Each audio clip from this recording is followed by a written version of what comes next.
Hey there, independent Scientologists. Discover a new perspective to your bridge by visiting ao-gp.org. Get in session with remote auditing using the Theta meter. Are you curious about where you stand? Head on over to ao-gp.org now and take our free personality test. Join the growing group of independent Scientologists today. Hi, and welcome to another AOGP Outside of the Church podcast, brought to you by the Advanced Org of the Great Plains, AOGP. This is Season 7, Episode 18, Part 2 of our podcast on a bit of a Q&A. I'm here with Michael Grady. Michael, how are you? Doing fantastic. Thanks for having me back. Last episode was a lot of fun. Thank you for being here. It was a lot of fun, and I think this one will be a lot of fun too. So let's just jump right into the deep end of the pool.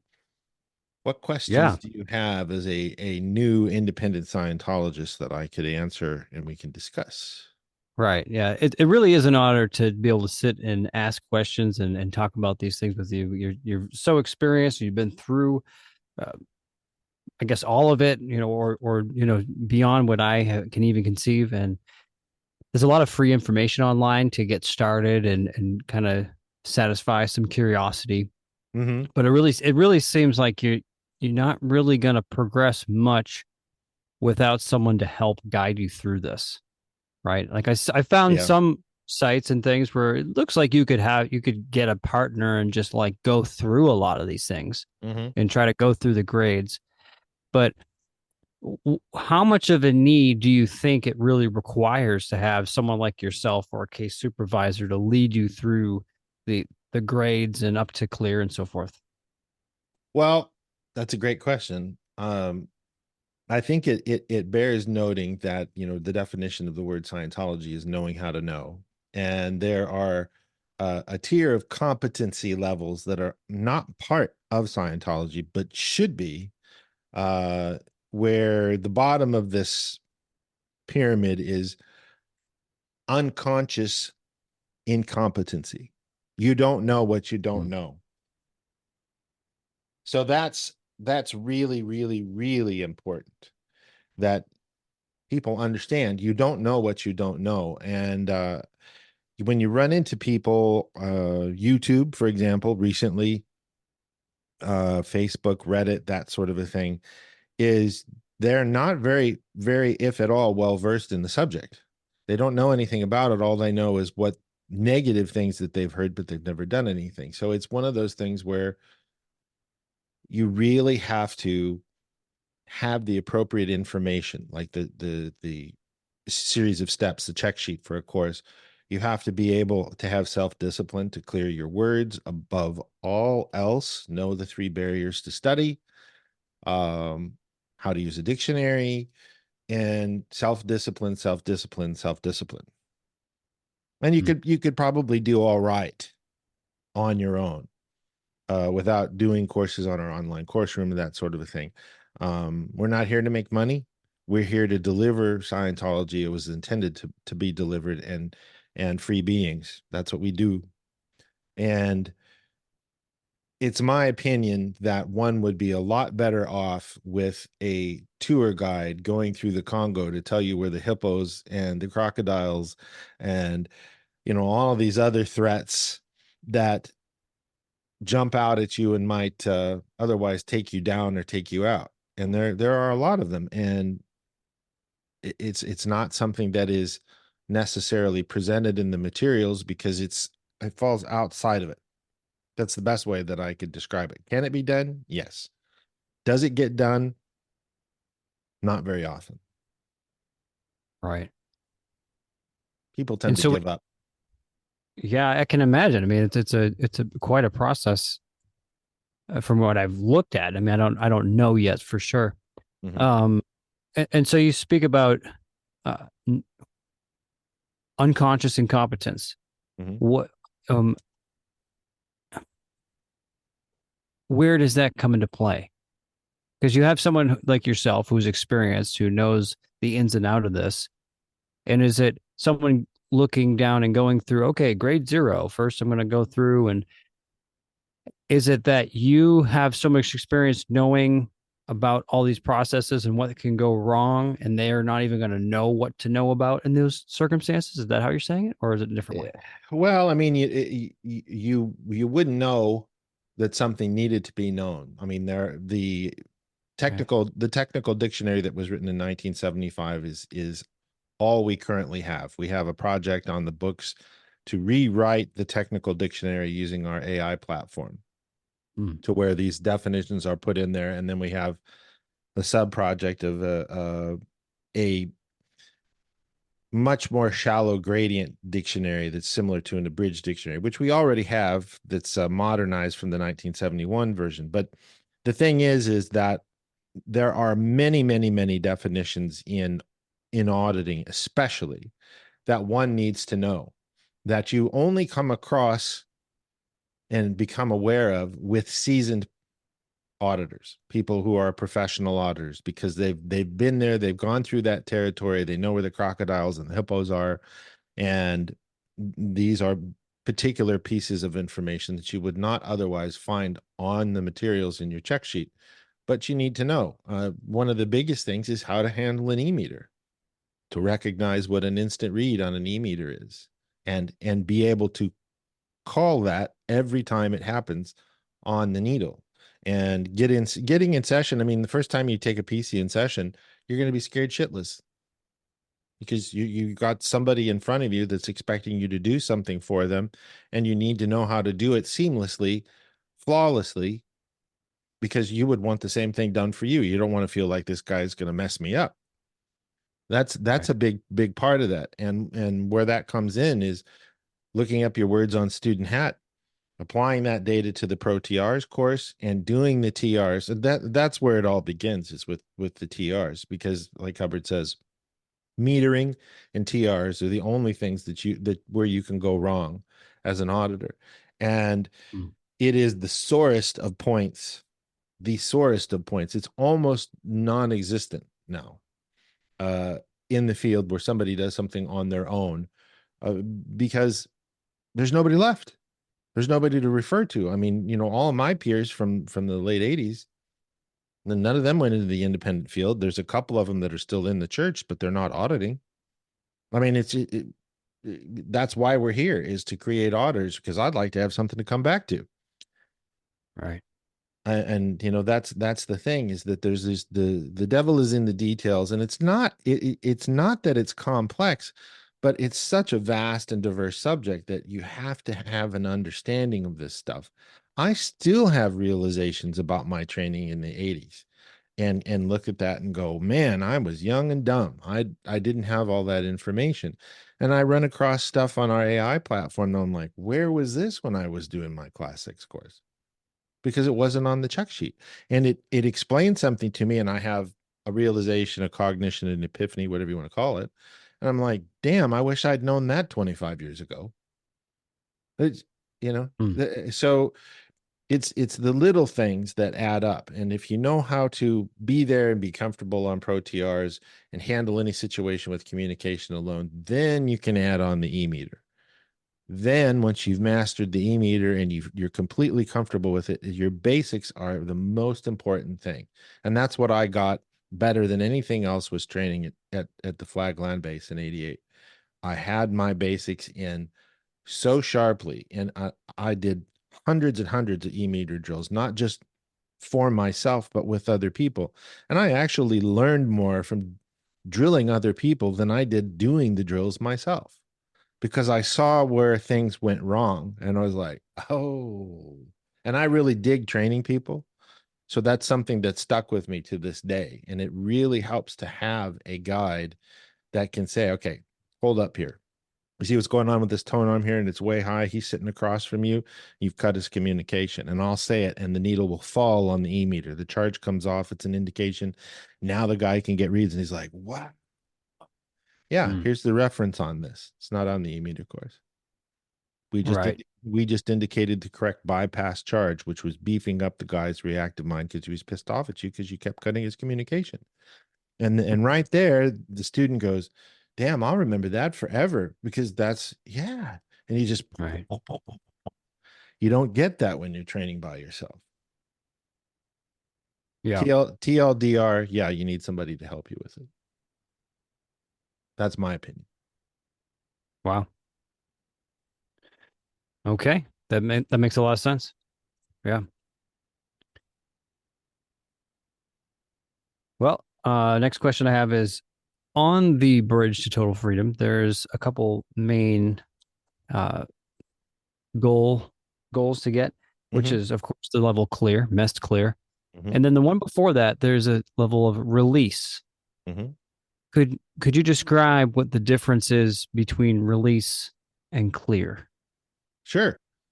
A release is on a particular topic or subject. Where the grade chart behind me, you've got your objectives, you've got your purif, your Scientology drug rundown, your happiness rundown. You've got grades 0 through 5. Each one of those has a particular zone of subject matter that you're going release on. Grade 0 would be communication. And so what you're doing is you're having these tiny little wins gradiently on each process that has been created by Hubbard, and they've been put all together by him and his team over decades, that gets you to be able to talk to anybody about anything, anytime, anywhere. Because if you don't have communication, you don't have anything in auditing, for example. So each one of those builds upon the next, builds upon the next, builds upon the next. And then at some point, the person releases this mental charge. And that's not erased.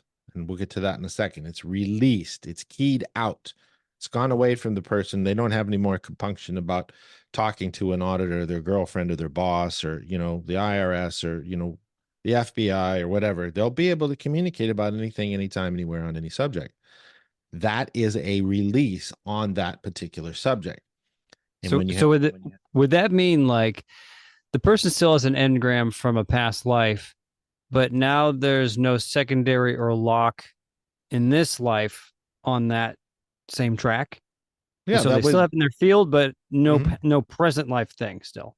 Right. So they've sort of had what you could actually call it a release on it. It has keyed out. There's nothing currently re-stimulating in this lifetime that particular engram, but that particular engram has not been erased, and the postulate has not been gotten off about that, which could have been last lifetime, or it could have been a squillion years ago on planet in the Deneb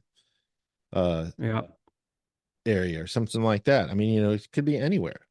So because that engram is still there, if you were to just leave the person at communication release, at some point there could be a re-stimulation where a new one could be created then. Yeah, because it's in chains. And that's the difference between Scientology auditing and Dianetic auditing. Scientology auditing is keying out, keying out, keying out, keying out. You get a release on that topic. Communication problems, help, overage, withholds, ARC breaks, change, service facsimiles. Those are all key outs that build up to a release on that particular topic. Then you get onto newer Dianetics. The guy is in really good shape because he's gone release on all these things. Now you start approaching him from a Dianetic standpoint with newer Dianetics, and you handle his drugs because there's the newer Dianetics drug rundown, and then you get down to business on whatever engrams based off of several different methodologies to approach it from different angles until you've erased all of those engrams, which usually lead back to a past life, and you've handled the basic engram, you erase that handles all of the engrams up to present time, boom, next, so the guy goes clear.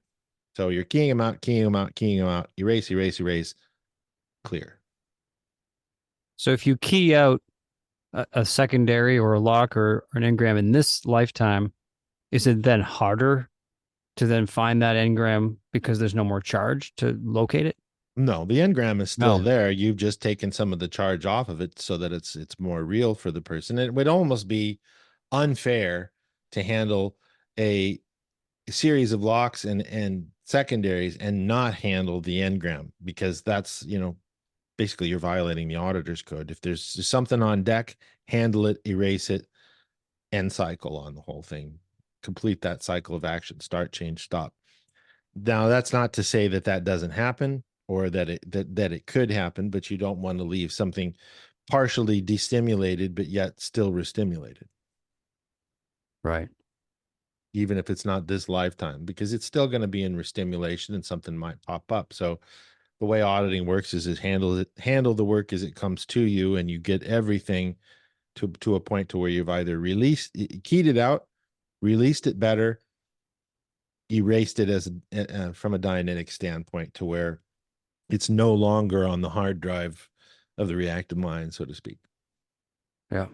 Interesting. So I've seen in the Scientology videos, they talk about a basic, that everyone has one basic. Well, there's a basic engram on any given chain, and there, one could say, and Hubbard talks about this on the St. Hill Special Briefing course, that, even, and as crazy as this is going to sound to people that haven't done anything in Scientology, even coming into the physical universe as a Thetan, a quote unquote long time ago, but yet just yesterday, from a Thetan's viewpoint, that's an engram. And you can handle that basic of coming into the physical universe. That would be the ultimate of all basics on it. Wow. Mm-hmm. So you could go to that basic, and then it takes care of other basics? Might not. Depends on the being. Because, all cases are the same, but the network and the degree of, and we're getting really technical here, of the considerations of the being and how things are set up for them. Because ultimately, at the end of the day, the only person that's holding your aberrations in place is you.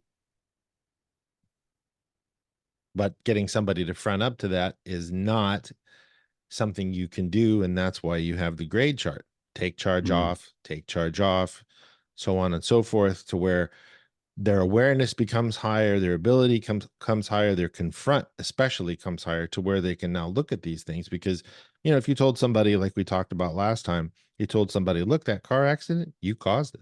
They're going to go, dare you? I'm a victim. And that's how that sort of thing happens. And until a Thetan can take responsibility for this, and this is very systematically on a gradient, you get to the point to where, yeah, I was there and I was communicating and I decided to go out that day, and that's all it is. It's not making somebody wrong. But if you're a lower toned individual, your viewpoint on how things occurred is going to be altered, because you're not willing to confront and take responsibility for something. The tone scale is just a series or level of affinity, reality, communication, and understanding. And as you get auditing, your tone level improves, your awareness improves, your perception improves, to where you can then stand there and go, yeah, I did this. And then once you can do that, now you're as-ising any lie or alteration behind it. And communication, knowingness, and beingness are all the same thing, to the degree that you can go, yep, I can see how all this stuff happened, and how these Dianetic chains, these implants, and all this stuff got me to be this person at this point. This is what I see all the time with people in session, especially on L11. People have been making decisions for a very, very long time and staying in a particular mode of operation due to something that they agreed to. The only person that made them agree to it is themselves. Nobody forced them. There's an actual reference on that called Why Thetans Mock Up. And it explains why engrams are there. I can't get into it. It's a confidential reference, but it explains why engrams are there. And it has everything to do with the being and not something that was done to him. It's that simple. But you can't tell somebody at the lower end of the bridge on that and accept them to accept it, believe it, know it, and act on it. You just can't. They just won't. That's why they're here in the physical universe. You could say that we've descended from the theta universe down to the physical universe, and we're on a quote unquote lower plane because of this type of phenomena. But the phenomena is created in agreement with the physical universe. You've gone into agreement into the physical universe and said, okay, I am a body, I control a body. Or when your awareness comes up, okay, now you get that we're all in the same room. There's no time, space, distance, or anything like that. And the physical universe is just a quote unquote construct or a different plane of existence that you've bought into. That's why you have to audit the guy to get him to look at this stuff. And you can tell him all you want. He has to know it himself. And the only way to do that is through auditing. That's pretty much what it comes down to. So a person, do they need to see and come to a realization of why each specific engram occurred for them to make sense of, oh, I made this decision, or I created this lie, or I created this postulate, which then created me being abused or affected, or have this accident happen, or they had the engram created? Do they have to know the reason specifically, or could they just like, well, you know what? I created it somehow. Does it have to be one or the other? ... Well, and that's the thing. And we've had podcasts on this where we talked about the states of being. You've got the not isness, you've got the altered isness, you've got the isness, and then you have the as isness. To get something to cease to persist, you need to look at it as it truly is, whatever that is. And in getting a person to run through a Dianetic incident over and over, they're going from not is or alter isness of what really happened. They're picking up more and more information, whether it's original Dianetics or metered Dianetics, or it's Scientology grades processing. You're getting the person to realize and look at things that they're changing their mind about something. They're getting more data. So it's not is, meaning it's not there at all. I can't even remember the incident. It's all black, all the way down to, yep, this is what happened specifically, time, place, form, and event. I made this decision about this. Oh my God, I can't believe I did something that silly. Poof. Then you have an as-isness. You've made a perfect duplicate, and then it goes away. It's like canceling out in mathematics. It's the same thing, same concept. Like a homeopathic remedy. You match the frequency, and it. That's right. That's the physical universe version of that. Yep. That's right. I've heard in a clearing Congress audio, LRH say if there was a one-shot clear, it would be that the person takes 100% responsibility for everything on their life on all levels, something to that degree. I'm paraphrasing. And that made me wonder, well, if a person has a core belief that they just accept, I'm creating everything that's happening to me is my responsibility, would that in itself start to release a lot of charge without recalling anything specific? If a person could do that, they would be doing that. They would have already done it. That's my best answer on that. But from a viewpoint of absolutes aren't obtainable, but saying, okay, maybe not absolutely somebody could do that, they would be in really great shape and they would be really successful, and they probably, dare I say, at the extreme end of the spectrum, probably wouldn't be playing a game in a meat body. Wow. So we're looking at the lower end of the spectrum. You can be a molecule and a pebble of sand or a grain of sand on the beach, and that's to the degree that you're irresponsible.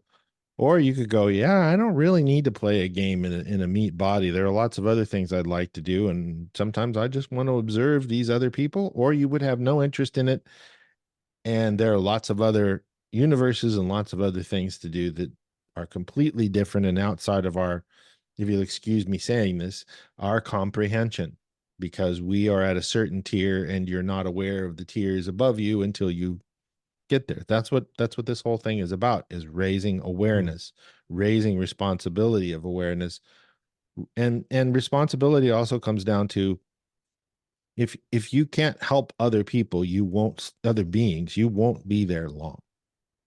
That's ultimate responsibility. That is knowledge, responsibility, and control. You know it, you're responsible for it, and you're in control of it. That is connected to affinity, reality, communication, and understanding. So that's the whole idea. Raising the ARC, raising the KRC, gradiently, gradually to a point, because everything works in gradients in this universe until you get to OT7, OT8, OT9, and you go, okay. And that's why I do what I do, is I'm taking responsibility on the 3rd, 7th, and 8th dynamics, all of the dynamics. I've got 8 cats, 7 birds, 2 dogs. I take care of my furniture and home, my second dynamic and my wife, and plants. I water my plants. I'm always buying plants. This gives you an example, and that's just the physical universe stuff. And then there's the beings themselves, and pointing people in the right direction. Doing this podcast, so you widen your scope to the degree that you're doing that. Well, now you can widen your scope more, and you have more ability. That's the idea behind it. So you can't force somebody. They have to do it self-determinatedly. And self-determinism is important per Hubbard.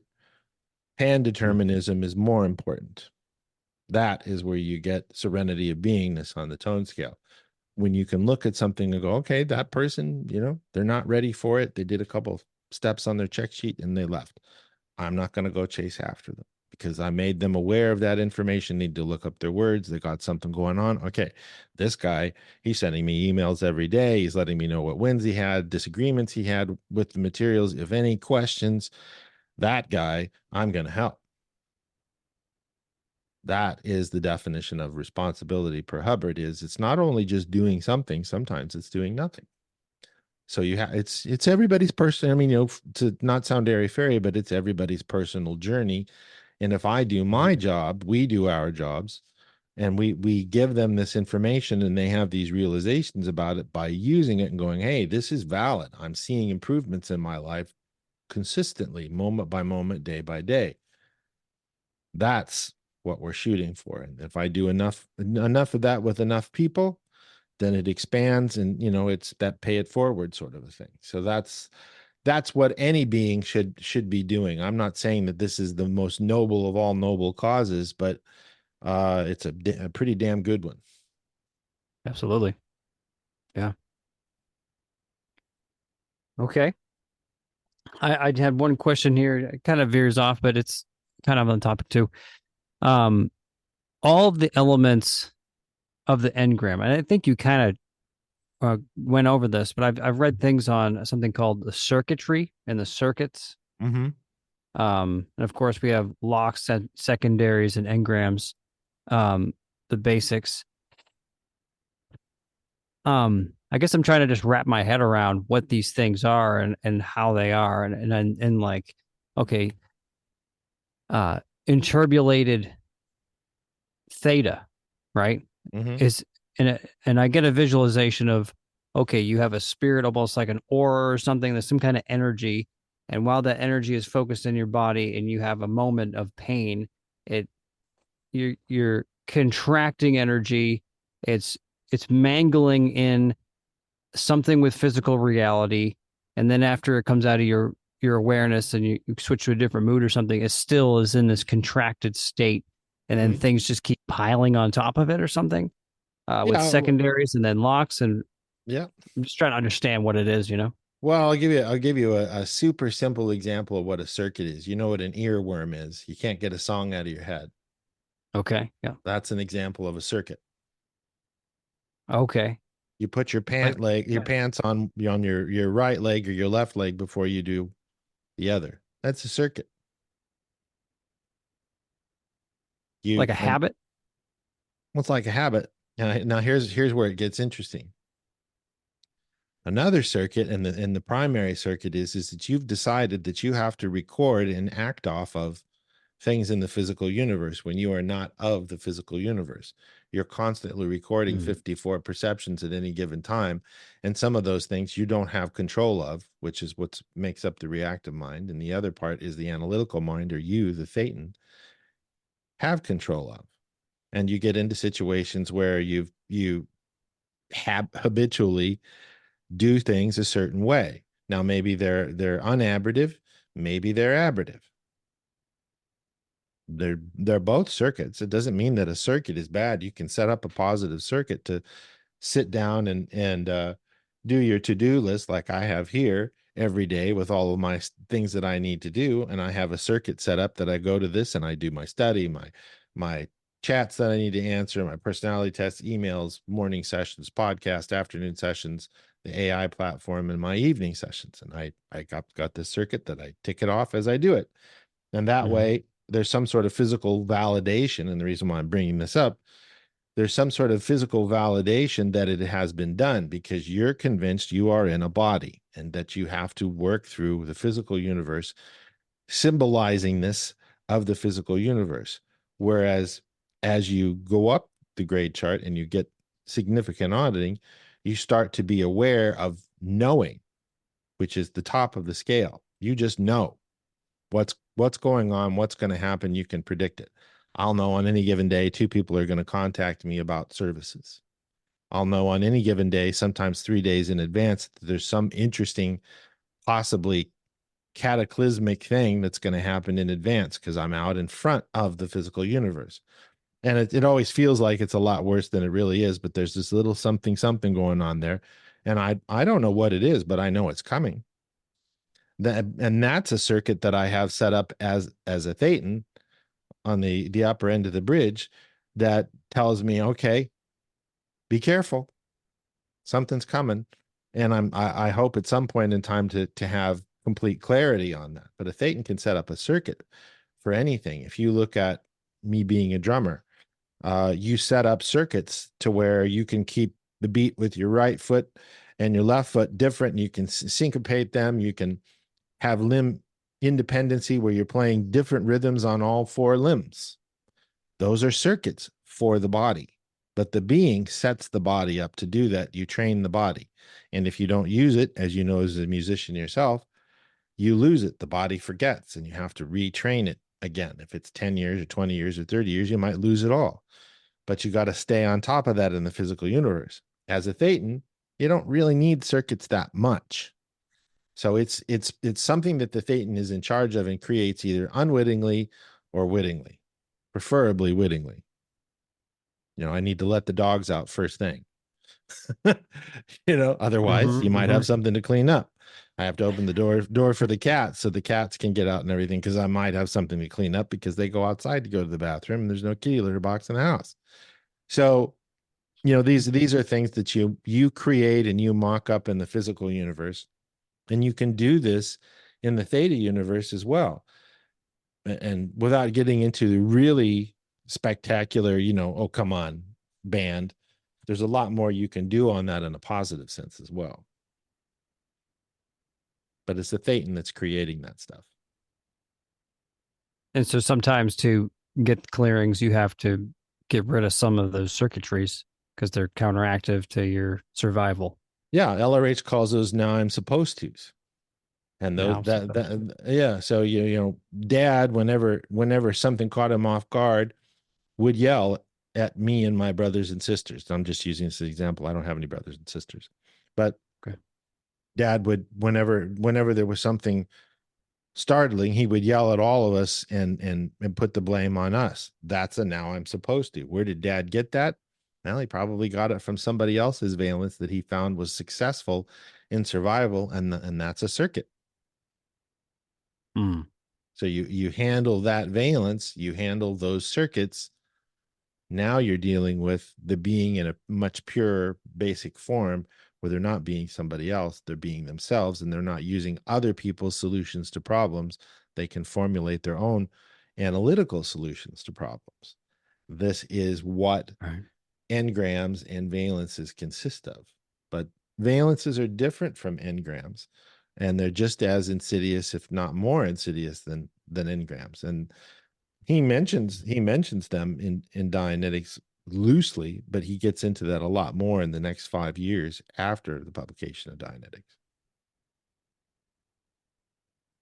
And it's still something we have to handle today if you want the person to get better, because you might be auditing mom or dad, which is their solution to a problem, instead of getting gains for the being themselves. So that's one of the first things that you have to handle, is if they're out of valence. And we see that in the personality test. Okay. And with the circuitries, they're basically putting a block and stop on communication with the person, because they're those you're not supposed to cry because you're a boy. Little boys don't cry like that. Those kind of things. That's a now I'm supposed to. Right. Something comes up, now I'm supposed to not cry, because that's what boys don't do. That's Right. that's what daddy does, and that's what I'm going to do. Or, you know, auntie or uncle or whatever, whoever the dominant, most attention getting personality valence is typically what a person is going to pick up. Now, the interesting thing is that you have a commonality of all these valences throughout their history in the physical universe. And you can peel those off with, wait for it, you can peel those off with new era Dianetics. We have a valence handling called the LX list, which you handle that dianetically as a Dianetic chain, and then you get the person back in valence. That's the best way to handle that. Lower on the bridge. Upper, on the upper end of the bridge, whole new set of influences and much larger number. And when you've eliminated both of those sets of influences, now you have an OT who is going to solve problems in the most analytical fashion that they can, and they will create their own problems as games instead of creating their own negative problems as games. That doesn't happen until OT. That's after clear. So it's a much bigger picture, a larger arc. Yeah. So after you clear these entities from the body, then are you clearing entities off the spirit too? Yep.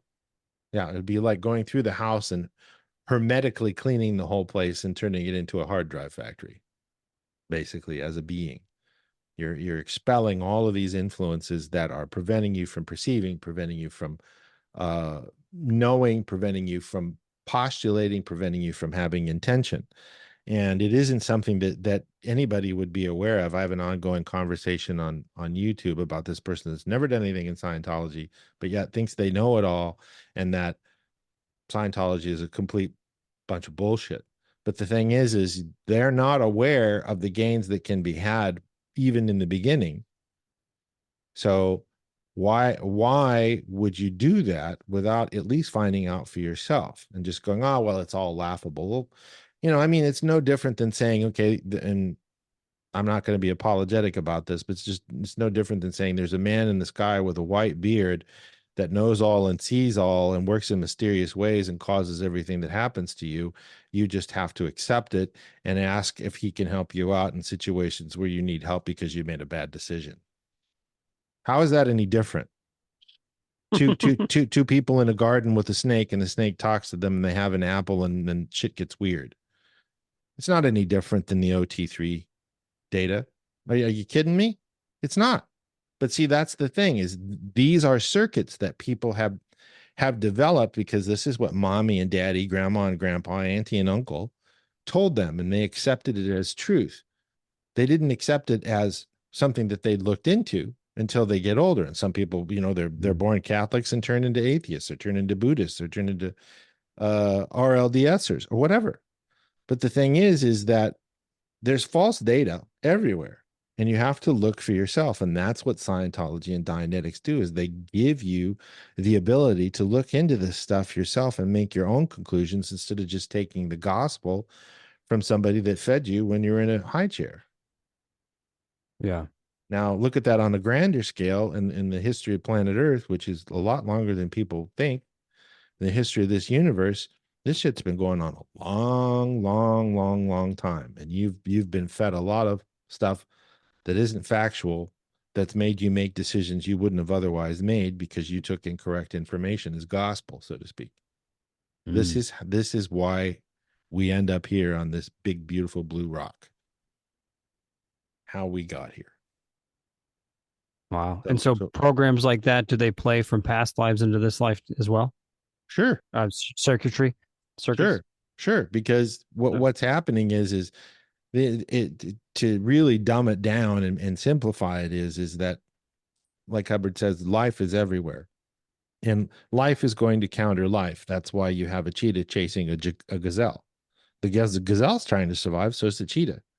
But the thing is that what's happened is, over the long arc of the physical universe, you have these societies that found that there were far more beings than they had a control over, that were preventing them from doing the things that they wanted to do. So the only thing that they could do would be to lie to them and convince them that they were something else to get them out of the way so that they could continue conquering the known universe. And eventually what happens is they take themselves out. But they've lied to other beings, and these things have gotten stuck, and some civilizations got better at it than others, and really figured out the mind and really figured out how to control people in a negative sense, and it's stuck with them. And these are these events, these implants that have happened. We're seeing it here on planet Earth, right here, right now, a dramatization of these earlier situations. They're always trying to control what people think and how they do things to get them out of the way, so that the powers that be that are sitting on the big pile of money can then do what they want to do. I mean, they're already looking at putting vaccinations in tomatoes in the state of Tennessee. And how many doses of tomatoes do I have to eat in order to get vaccinated? But nobody's asking the question, what if the person doesn't want this fucking vaccine? All right. It's happening here right now. It's the same thing in present time, where they're trying to control people to do things that they want them to do without asking their permission, because the only way you can control a being is to lie to them or omit the information, which is a form of a lie. This is what Scientology and Dianetics fix. And this is what you mean by behind every engram, there's a lie? Is this one of those examples? Yeah, because there's something there that the being isn't inspecting, because for anything to persist, there has to be an alteration or a lie behind it. Same thing. Either someone lying to them or they lie themselves. Well, yeah, ultimately they believe the lie, but they believe the lie. Yeah. That's where responsibility comes in. Oh. Who believed the lie? You were there, you were communicating. You over or underestimated the amount of effort, made a bad decision. Boom. Now you're resisting that counter force. It's the resisting of the counter force that holds you in space, that makes you mock up this engram, because a Thetan persists beyond all else. That's what makes an engram. So we were suggestible to some idea and just believed it. And we just got to, hey. Right. Hold it, mock it up, put it there, hold it, resist. It's not the force of an implant or an incident that causes the aberration. It's the fact that the guy that's receiving it is like, I'm gonna hold my position. This is what happened. And so now you have an engram. Now you have a restimulator of a secondary and or a lock from a Dianetic standpoint. But all of the stuff in the Scientology grades is much, it breaks it down into much finer granularity, to where you can address these little things. And if somebody has a heavy duty hang up on a particular thing, there's a process for that, and there's a process for that. I mean, it's incredible the amount of processes that Hubbard and other auditors that suggested these gave to him, because they were out there, rolling their sleeves up in the field auditing people, and they're like, hey, I found this workaround. He's like, hey, that's great. Let's add that to the list. There's thousands of them for almost anything. I mean, we even have a allergy rundown if somebody has an allergy. So you can pretty much handle everything. Now, is it a replacement for for medical help? No. And there's reasons why we say that. You should go see a doctor if your leg has gangrene. We're not going to tell you that we can fix that. Go get medical help first, and once it's stabilized, we'll take you in session and we'll figure out what in the world caused you to have gangrene in the first place. And it won't happen anymore, and it'll heal. That's getting back in communication with that body part. But at the bottom of that was some decision that you decided, I got a game to play, and it's called a leg that I'm going to have sawed off, because it gets me a lot of attention. At the end of the day, I've just given you all of the building blocks to this whole thing.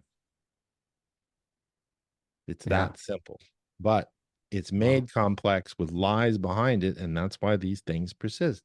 That's why we keep warring with one another. That's why we keep having this planet Earth dramatization of who's going to take who out first. My God kicks your God's ass.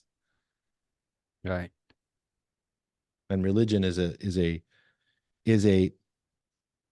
straw man for not wanting to confront the real spiritual nature of a being. Is you're giving the responsibility to some other thing, instead of looking at, okay, it's all about what I decide and what I want to conceive it to be, and then you go downhill from there instead of for what it is, because it's a lot easier to blame God because you didn't get the job than it is to take responsibility for yourself.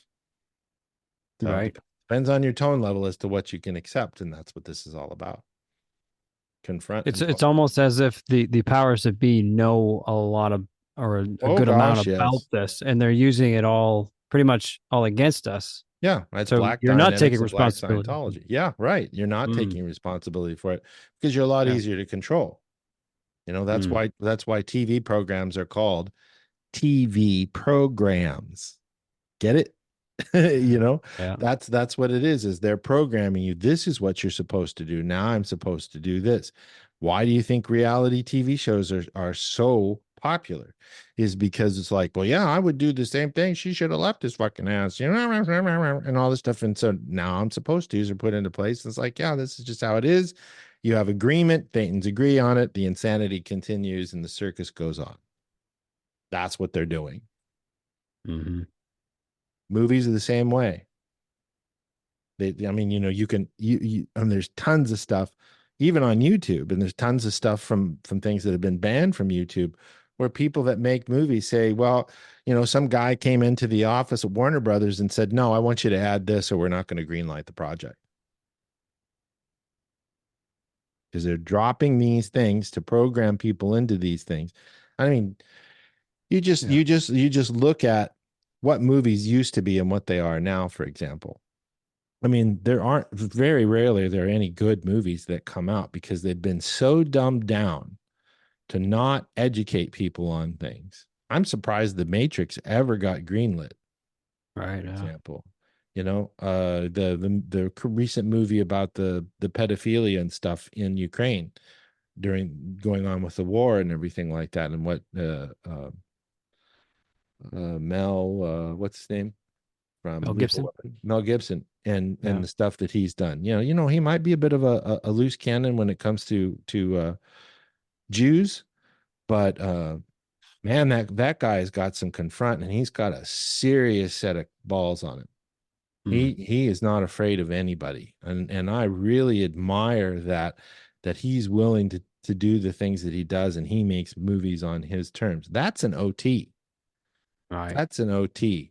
Whether you've done Scientology or not, that guy is OT to that degree, because he has been wildly successful doing things on his terms with his money, taking those risks, and they play out, and he does fabulously well, and he's not afraid to communicate what's really going on. We need more people like that. Hubbard was like that. Right. Martin Luther King was like that. You know, all of these guys that ended up getting shot, well, they got shot for a reason. And it's pretty obvious they got shot for a reason, because they were pointing out the right things. John Lennon, they were deathly afraid of him. He in saying that, you know, we're more popular than Jesus now, it wasn't an egotistical thing. It was just that more people knew about the Beatles than did Jesus. People took it wrong. And he recovered from that and started saying, you know, look, we need to stop fighting each other. All you need is love, all this stuff. These messages are not what the powers that be want, because that goes in a direction of losing their seat of power. And, you know, the 99% is the 99%, and they're very afraid of us. This is something that Hubbard was working towards for over 50 years. Yeah. So we got to spread it and do it ourselves and go through this. And yeah. We're back in the 1950s all over again, quite literally, just with the specter of this 800-pound gorilla that says they know all and be all, and that they have the correct technology. But the thing is they're not even following their own policies. They're not even following their own tech, and they've made golden palaces for everybody to get sucked into and say, wow, this is so beautiful. You know, I guess I'll do that. Even Hubbard said, we don't need pretty orgs. We just need functional orgs. Really? To pull up the bridge. Yeah. He said, that's not what you want to go for. When you start seeing that, you're dealing with an implant station. That's what Yes, that he said I that. always admired how well those organizations look and how they're all coming off, and there's nobody in them because that's and there's nobody in them. Yeah. So there's nobody in them because it's a pretty little carrot to suck people in, but there's nothing behind it because it's physical universe, matter, energy, space, and time. That's all it is. They can't get the product, so there's no people in it. They're not delivering what's promised, what Hubbard said to do. They've changed it so many times due to copyrights because the powers that be now control the corporate Church of Scientology, which is a third dynamic engram of major proportion for tens of thousands of people that thought they had a way out to bring this full circle. Wow. So that's what we do these podcasts for, is to let people know, hey, there is a solution and it still exists. Walk away. Do you ever take people on who have they got one issue? They say, hey, Jonathan, help me. I got anxiety, or I have this anger issue, or I want to lose weight or something. Do you ever take someone on with like a one-time issue? Very, very rarely does anybody ever approach us that way, because if they could get up to need of change on the chart of awareness behind us, they would. And typically they can't. They don't look at independent Scientology or Scientology as having a solution. Typically, they want to make more money. Okay. Which is reverse. The money follows the theta.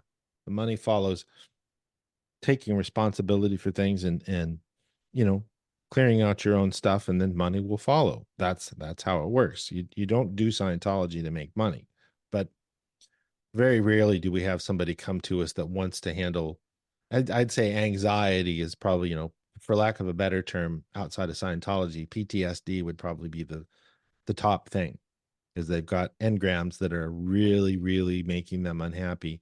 We see that on the personality test and say, okay, let's get you a life repair. Let's get this stuff straightened up. But even above that is being a potential trouble source and the amount of suppression that's going on. That above all else is what people approach us about. I'm sick. I'm unhappy. I can't do this anymore. That's the primary thing that people come to us about. And they don't even know how to articulate it. They just know that they're miserable. We see that in the personality test, and we say, okay, let's have you do an ups and downs course. It's free. Takes a couple hours. You get some of this data. You can apply it to your life. Who's suppressing you in present time? Who reminds you of a suppressor in a past time? Okay, you need to handle or disconnect. That's all there is to it. And somebody says, well, I thought disconnection was canceled. Well, if you've got a lion that's ripping chunks of flesh off of you every day, what you going to do? You're going to handle or you're going to disconnect. It's that simple. And if you can't do that, you're not going to make it. That's confronting the evil in the situation. If your wife is poisoning your food slowly over time and you're getting sicker and sicker, what are you going to do? You're going to handle or you're going to disconnect? I don't care what anybody says. You have to confront that. And that is what people are running into. We used to have 65% of the people weren't a potential trouble source. Post-COVID, 98% of them are potential trouble sources. We're running out of time. Yeah. So this goes back to, the programming and all of that stuff. And Hubbard was fully aware of this as early as 1952, late 51, and said, look, we've only got a certain amount of time. We need to build a better bridge and make as many clears as possible before communication is shut down and things are controlled and you have stuff in your bloodstream. I mean, he saw it coming. He saw it coming, and it's not the first time. That's why he saw it coming. He knew. Earlier civilizations did the same thing, and not even on some other planet and some other system. These same things happened here earlier. And those civilizations, I'm not saying that they were technologically advanced, but the Romans, Carthaginians, Chinese, Japanese, they've all run into this stuff just within the last 100,000 years. So time to do something about it. Yeah. So if someone learns how to do auditing, could they market themselves to help individuals for specific ailments? Do you think? I wouldn't recommend it, because No, why is that? you're gonna have the American Medical Association on you, and you're gonna get lawsuits and all that stuff. I mean, you can't. I mean, that's what the church faced back in the 60s. I mean, they broke into the Washington D.C. organization and grabbed all the meters, because they said that the Scientology was saying that meters could basically tell you what your illness was and everything like this, and they agreed eventually that they put on the back of the meter that this thing does not tell you what your health problem is, and is not a medical device. So these guys have it very much under control to entrap you with, here, take this drug and cover up whatever your symptoms are, and take this drug and then not give you the cure, cancer, for example, because there's no money in the cure. There's mere money in the comeback. And they didn't want anybody, Right. even as early as 1950. Hubbard gave the American Medical Association a copy of Dianetics and said, look, we can handle this. And they were like, we're not interested. There's no money in that. Right. This is the planet we're on, and this is the viewpoint of these individuals. So you kind of keep it as a spiritual advancement kind of thing, instead of making any kind of. Yeah, what happens. You know, things are going to get resolved, but I'm not going to make you any promises, and no other auditor should make anybody any promises if they want to stay in business, because they will be sued into oblivion. Yeah. We live in a litigious society, unfortunately. The church is a prime example of that. Yeah. So going through the bridge, it obviously has all the lists and the processes in order for you to find all of these elements we've been talking about and spot them all in a systematic way. And anything that's going on with the thing. Now, I'm not going to say that again, we don't cure anything, but right, auditing can find an awful lot of solutions that you didn't know heretofore exist, that are going on in your life, that find you in the position that you're in, physically or spiritually. I will say that. mm-hmm. I'm not saying it cures anything, but you might want to check it out. That's what I would tell people. Yep. I know some older individuals that are OT8s, and they just seem like they function better than anyone else at that age. Like they're happier, they're walking around, and I don't have some kind of crink in their neck or have a cane. They look young. Yeah, their tone is very high, and it's very surprising to be in that environment with individuals at that age. And it's like, obviously they did something. Yeah. That others aren't doing. Right. And it adds up. And at the end of the day, it makes a tremendous difference in longevity of a meat body here on planet Earth. But like Hubbard says, right. we and I always get it confused because I haven't been able to find the reference yet, but it was a reference that I read that he said is either a third-rate star and a second-rate planet, or a second-rate planet and a third-rate star, because you have all this background radiation that's going on that ages bodies rapidly.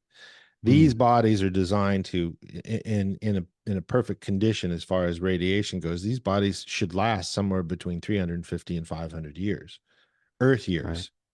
But they don't, because of all of the radiation that surround us, either on the planet inherently or from the sun.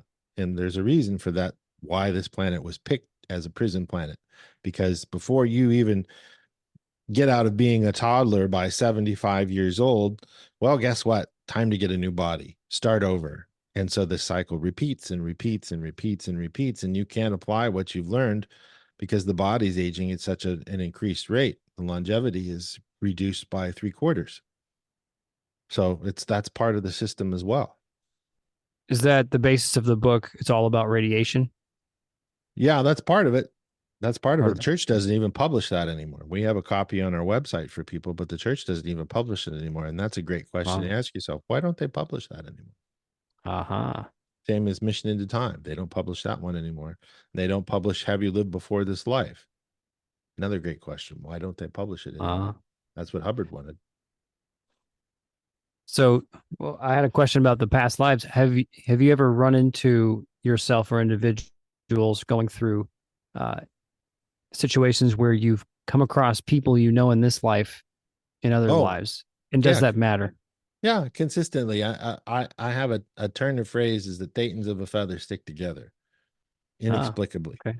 And you'll find that you run across certain beings every lifetime. You're like, I know that gal, I know that guy, type of a thing. And there's no way to explain it. But the fact of the matter is that we do find each other, and we are playing games of a much larger arc with each other. And Hubbard got into this in the goals, problems, mass, and valences in the early 60s, 61 to 65.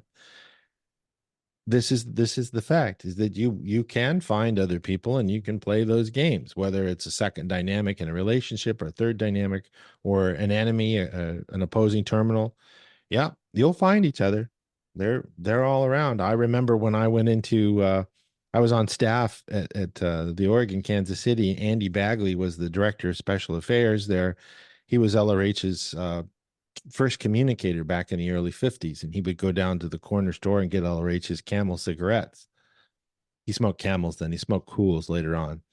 And Andy was telling me stories that, all these things, LRH spoke to him about, should we have a money dynamic, when he was formulating the dynamics and everything. Great stories. Anyway, I walked in one day and I leaned over his desk and I looked at him, and he smoked a pipe like I do. And in his pipe, the angle changed and he had to pull it out of his mouth. It was going to fall out, and his jaw came open. He goes, I know you. And I looked at him and I said, I know you do. And that's when we both realized we'd been working with each other, him in that current iteration of his life as Andy Bagley, and me in my prior. And it was really, really cool, because that was the first time I was like 19, 20 years old, 20, I think. And, it was just, okay, that was one of the first instances where somebody else said it to me, and I knew already I really liked the guy, that happened. And, somebody said, well, how can you prove that? Well, I can't, that's my reality, though. That was his reality. And he's since dropped the body and moved on, but he lived into his late 80s, early 90s, and was in Scientology that whole time. And this was in 1989. So he's already gone through a lot of the bridge to get to that point of an awareness of seeing you and maybe making that connection that when normally people probably wouldn't. Yeah, probably wouldn't. They were just like, I really like this guy, and that would be the extent of it. But somebody that's had auditing, and he was a trained auditor and everything, and he was a very, very savvy individual. He didn't miss a trick. And he was in his 80s at the time. I'll give you a funny story. He was walking down the street. This was on Broadway in Kansas City. So walking down the street, and this black cat comes up and starts kind of, a cat sometimes talk, and it seems like they're trying to speak English. Yeah. The cat just walked up to him, and he recognized the being that was being the cat body. And he said, what are you doing in a cat's body? And the cat looked at him, turned his head slightly, ran out into traffic, and got hit by a car. What? Yeah. And his explanation for that is he just indicated to the person that they'd wrongfully picked up a cat body instead of a human body. This is Andy. This is Andy Bagley. Yeah. I thought that's a funny story. But this is how aware he was, as he could see the being controlling that unit, that cat, and said, and he's really funny. He used to use expressions like that person couldn't find their ass with both hands.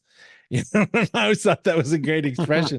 But he was like, what the fuck are you doing in a cat body? You're supposed to be in a human body. And the cat just goes, oh shit, and runs out in the street and gets hit. Because he was like, I'm done. I'm going to go get a meat body. Anyway, these are funny Scientological stories about people and the funny situations we find ourselves in once we're unaware of these realities that are true for them, at least. Wow. Fascinating. At what point do you think people become aware of that kind of thing? Well, I don't think that you necessarily, some people are in better shape than others, and you don't even have to be in Scientology to be in good shape. But those who do get processing will be in better shape, and it can be very, very early on. It just depends on the individual and how well they understand it and how much charge is pulled off of the case. to where they have these awarenesses, and that can happen slowly or it can happen in huge chunks for people. I mean, Quentin is a prime example of that in his viewpoints of 400 hours of Dianetic auditing. He's very savvy with these concepts and how to think with them and everything like that. So, and you can be very aware, but it is relative and it expands and it gets to a point to where you're like, I just, come on, this can't be. And you're like, well, it is because I'm perceiving it. I'll give you an example. I had an apartment that was haunted in Kansas City, and I got up from a nap after going to band rehearsal, and I was just wiped because we played all 3 sets, and I was really tired. Took that nap, got up, went into the bathroom, did my ablutions, and I got to the sink, and I had this knowingness that said, I'm not going to let this hurt me. And I was like, the heck is this? So I continued to wash my hands, wash my face, put the towel up, turned around, walked out the door, and right as my right foot stepped out of the door into the bedroom from the bathroom, this huge 5x6 plate glass mirror came crashing down. I've got the footage on my phone, and this big, huge, tooth-shaped piece of glass, which was not in front of the mirror, was on the toilet where I was just sitting moments earlier, and would have gone through my back and out my front. Oh my God. There was glass everywhere. They heard it on the first floor. I was on the 3rd floor, and they heard it in the apartment in the opposite end of that apartment building on the 1st floor. It was so loud. I couldn't find my cats for hours. They were so terrified. And the one of our old podcast guys, Eddie Cairo, was there with me, and he threw up. It was so loud. Wow. It scared him to death.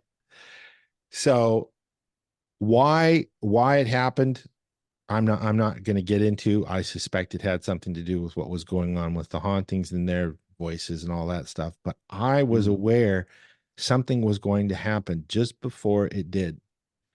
And it said, I'm not going to let this hurt me. And I walked out the door, and it missed me by fractions of an inch as it came down as I walked out the door. Wow. So that's an extreme example of awareness. Now, was I controlling that awareness? Was I not? I can't really answer that question, but I can tell you that I was aware that something was going to happen before it happened. But you hear this stuff all the time, whether you're an independent Scientologist or a Buddhist or you're an atheist. The people become aware of these things. These are OT phenomena that you can improve upon for yourself and for others. Yeah. So you don't necessarily have to be a Scientologist. You talked about this last time. You mentioned this last time, and how you mentioned that there's old OT levels and new OT levels. Mm-hmm.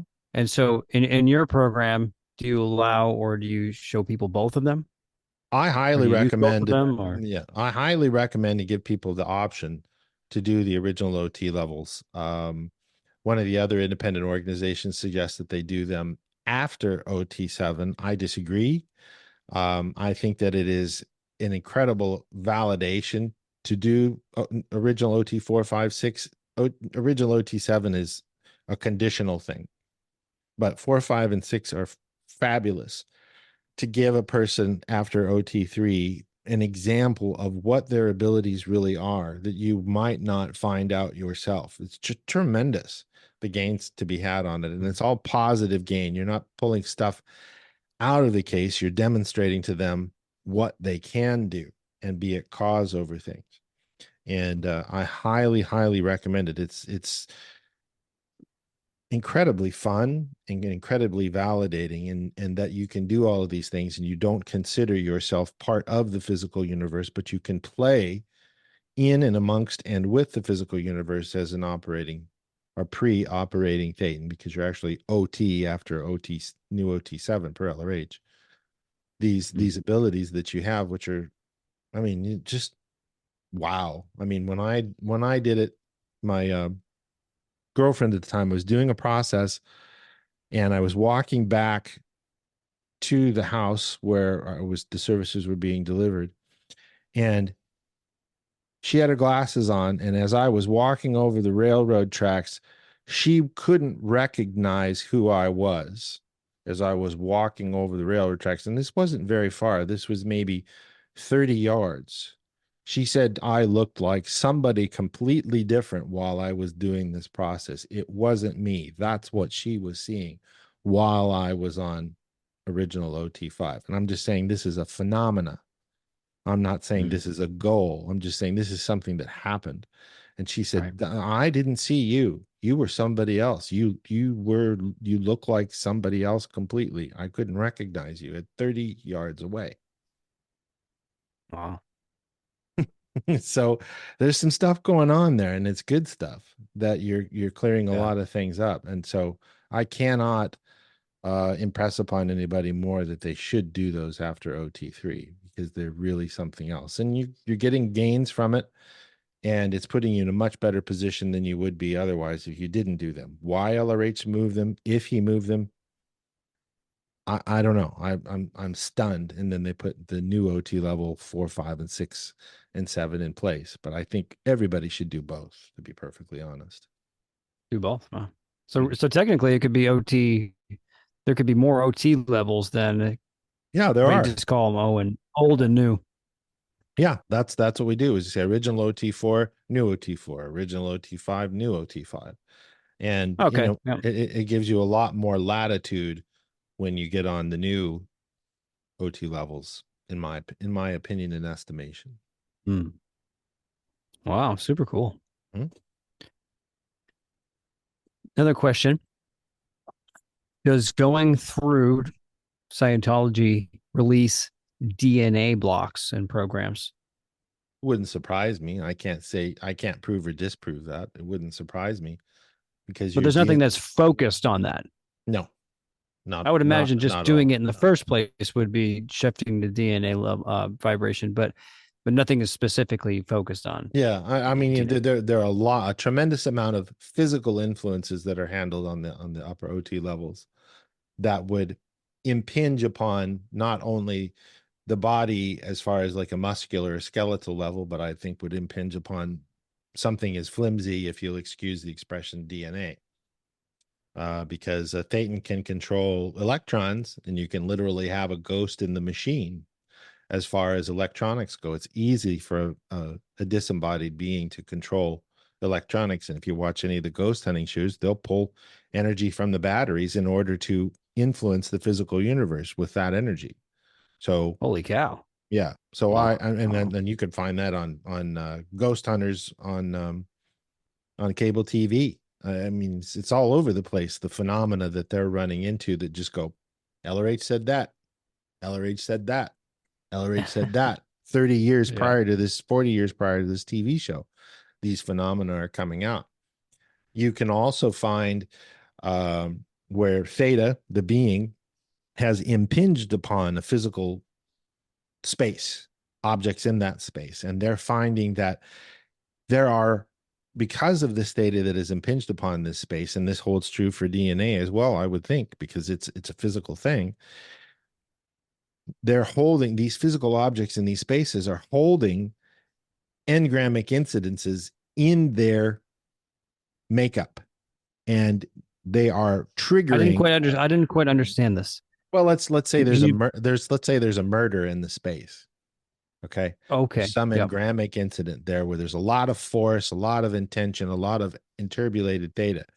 They're finding that these incidents are being recorded based off of what they're seeing, are being recorded by the desk, the floor, the timbers, and the ceiling, all of this stuff. And they can trigger it out of the physical universe. And Hubbard talks about this as well. So if you can do that, sure, it's going to affect DNA. I mean, as we advance electronically, we're finding out a lot more things that validate a lot of the things that Hubbard said 50 years ago, 60 years ago, that we didn't have the technology for back then. But yep, there it is.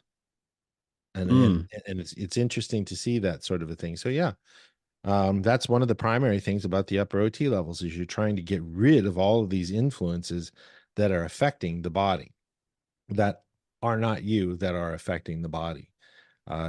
from a parasitical standpoint would be the easiest way to describe it. And Mm. when you do that, okay, now you're OT. Now you don't have all of this resistance going on from this stuff. It'd be like having 10,000 ticks on you. Right. That's the best way I could describe it in a physical format. If you took off all those 10,000 ticks, you might not be able to remedy the Lyme's disease, but in that instance, but you would get rid of all of the ticks that would definitely make you feel at least that much better. But there's no Lyme disease for a Thetan. So, that's an example of how much it can affect a body and how much it can affect a person's surroundings. Getting rid of these influences. That's what the OT levels do. So just like they would suck energy off of a battery, they're obviously then doing that on our bodies. Absolutely. Yeah. That's right. You're not able to transmit near as well. Yep. So would you say that if you get these things off of you, I would imagine that there's a state of beingness that would then keep them away so you don't keep attracting more of them. Yeah, that's pretty much the case. Every now and then, all you have to do is do a little tune-up session as a solo auditor to handle. Because it's like I mentioned before, I think in other podcasts, where it's like a shelf. Every now and then, you have to dust off the shelf because there's things that have accumulated on there. Whereas 3 weeks ago, it was a clean shelf. Same thing, and that's it. But I mean, they don't come back wholesale. And there's not this never-ending auditing thing. And anybody that says that and has experienced this that's listening, contact us and we'll help you with that, because it's not the case. It's not a never-ending Ned for OT situation where you have to do it for 14, 15, 16, 17 years. Takes I've heard that from other people that there's a reason for that, and that's on the Excalibur course, that this sort of thing happens, is because LRH's Scientology, as far as the Ned for OTs, is dealing with the precipitate or physical manifestations of the knots band that a Thetan is dealing with. It's the symptomatic side physically. And once you handle that symptomatic side, then you need to go handle the objective side, the stuff you can't see that's causing things to happen on the body. And if you don't handle the subjective side, the objective side will return, because the subjective side is what puts that phenomena there. It's sort of like, well, you erased all of the influences that were causing your body harm, but yet there's still some guy in the head office that's saying, okay, man, those posts back up. We need that shit going right away. Get on it. And they'll do it. So you have to do Excalibur to expunge the subjective side that has to do with what you're seeing physically, as well as other things subjectively that are holding you in place. And believe you me, it is an incredible level. And all it is just minor adjustments to LRH's Ned for OTs. It's not wacky. It's not crazy. The validity is real and should be done by everybody. And we give people the option to do new OT7, then Excalibur, or Excalibur. We don't do it like Ron's org does, where you do Excalibur after OT3. It's too steep of a gradient, in my opinion. You do that gradient, you get through new OT6, you know how to audit this stuff, do the Excalibur course, learn how to audit Excalibur, do a couple interviews, get on Excalibur as soon as you can, because the gains are just absolutely phenomenal. That's where the fireworks really start to happen, and your awareness very much increases beyond anything you ever thought it could. Wow. When you say subjective, you meaning like an internal type of work instead of focusing on clearing things outside of you? Well, objective would be in the physical universe. Subjective would be in thought. Let's say, you have attention on something that you want to have handled. And let's say it has something to do with people not treating you correctly, and you've never been able to find out why it is that people always treat you this way, and the same thing keeps happening over and over and over and over and over, and you just can't get it solved. You've done all this auditing, still not solved. Well, guess what? Now you can handle it on Excalibur, and it's happening in the Theta universe realm with these parasites, so to speak, that need to be expunged through Excalibur / Ned for OT's procedure.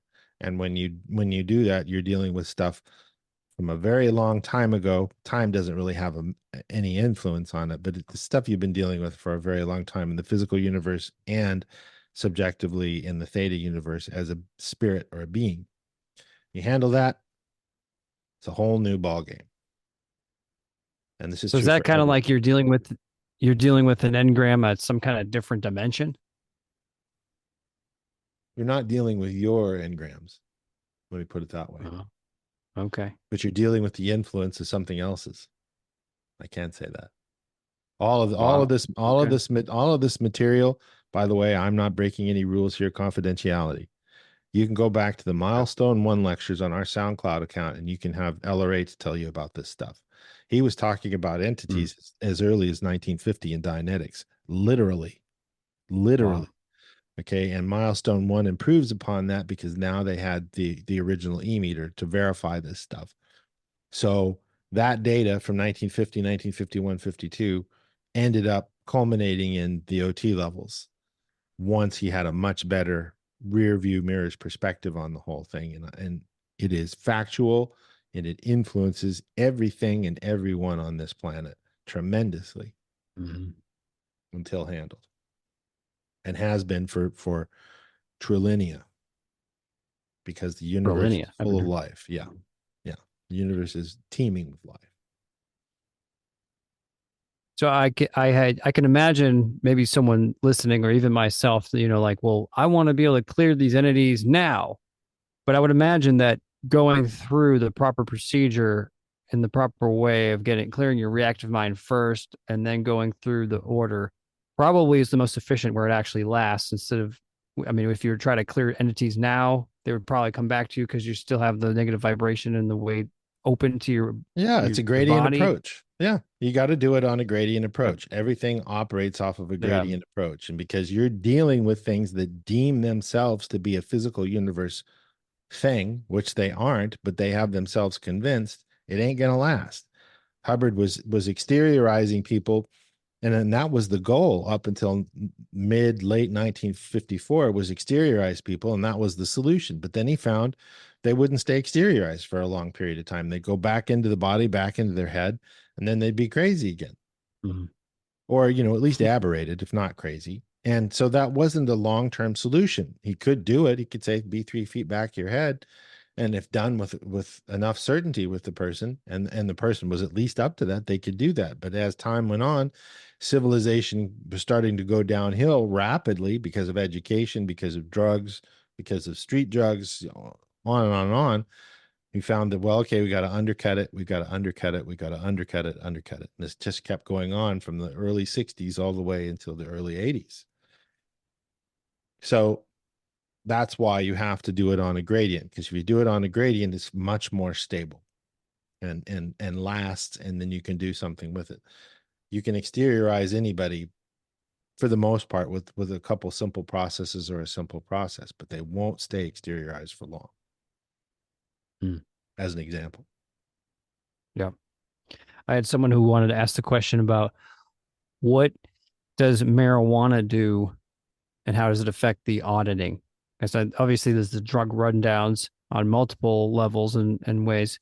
What have you seen? Well, that's a great question. It's not just marijuana, but it's what all drugs do. Is what happens is, and why people do them, is they cause a release. Like we talked about at the beginning, they cause a release. They key the case out. But the thing is that when they key the case out and you come off of the high, he keys back in. And now you need to do more in order to get that same release. This is how heroin works, especially. So this is probably why people get addicted to these, because finally they have the release of the things they're dealing with. Right. They're spending the time to actually deal with it. You got it. And that's how alcohol works as well. That's how dopamine works as well. Okay. The body creates chemicals too. And this is how this whole thing gets into an addict stream, is the body produces dopamine that produces a key out caused by the drug. The guy has a release. That release stays out for a while, and then he needs to smoke another doob, or he needs to take some more fentanyl. And then that doesn't do it anymore to get that same dopamine release to cause that release and key out. And so what happens is it keys it out. more mass keys, mental mass keys back in, because the drugs on this planet pale in comparison to the drugs that have been on the whole track. And these are restimulated as earlier engrams. Not just yours, but this other parasitical part of the case on the upper OT levels as well. Right. Yeah. Okay. That so if you've taken a drug in this lifetime, it's then restimulated it, and now it's brought it into your field. Right. And if you clear up on the new era Dynetics for OTs drug rundown, you'll find that you don't get drunk very easy. You'll find if you relapsed and started doing that stuff again, they don't have near the effect on you that they used to have, because there isn't this copying going on from these earlier drugs and their restimulations. Same thing with pain. When you handle that parasitical case on newer Dynetics for OTs, your tolerance for pain is way, way, way higher than it would be otherwise. And you don't get sick as much and everything, because there isn't this keying in going on. So when you're doing drugs, you're releasing the case, and then it comes back in harder, and then you need to do more in order to get that same amount of dopamine that's causing the release, along with the whole track restimulation of these drugs. That's why drugs are so bad for a case, because they tie up the case with more created mental mass, and you can't get on with the show with the auditing. Wow. So I mean, I get it. I get why people would do these things, because to them, it's the only solution they've got. But let me tell you, the releases that you can get from auditing and the releases that you can get from drugs and alcohol do not compare whatsoever. And they are far, far more redeeming and far more permanent than anything you could get from drugs. But you got to get that mass out of the way from the drugs first in order to get the show on with the auditing. I mean, drugs are so prevalent today, it's not even funny. LRH would be shocked at how bad it's gotten since 1986. It has only gotten far, far, far worse. There are so many fentanyl addicts in the US, on and on and on. Man, it's really suppressive to a being, and that's why we have to address them first. You can't do auditing and smoke pot at the same time, just to add.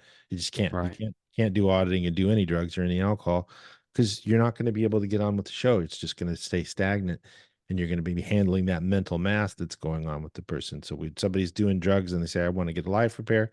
Okay, we got to get you off the drugs first. You have to dry out for 4 to 6 weeks. And so a lot of people can't do that. And we lose clients for that, because they're not able to handle their addictions. The addiction and the dopamine gets in the way to where they can't improve. So they just stay stagnant. And this is what's happened on the whole track for them for a very, very long time, because they're so unhappy. But self-determinism plays a big role in that. Can you make it? And get auditing? And, that's what the purification rundown's for.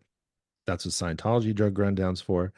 That's what the New Era Dianetics drug rundown is for. And that's what the NED for OTs drug rundown is for, you're just trying to, with the Scientology and Dianetics one, you're just trying to keep this stuff at bay until you can get in there and get rid of the real source of it for the being, to where it is permanently handled and they won't relapse. But you've got to do it in gradient steps, just like everything else.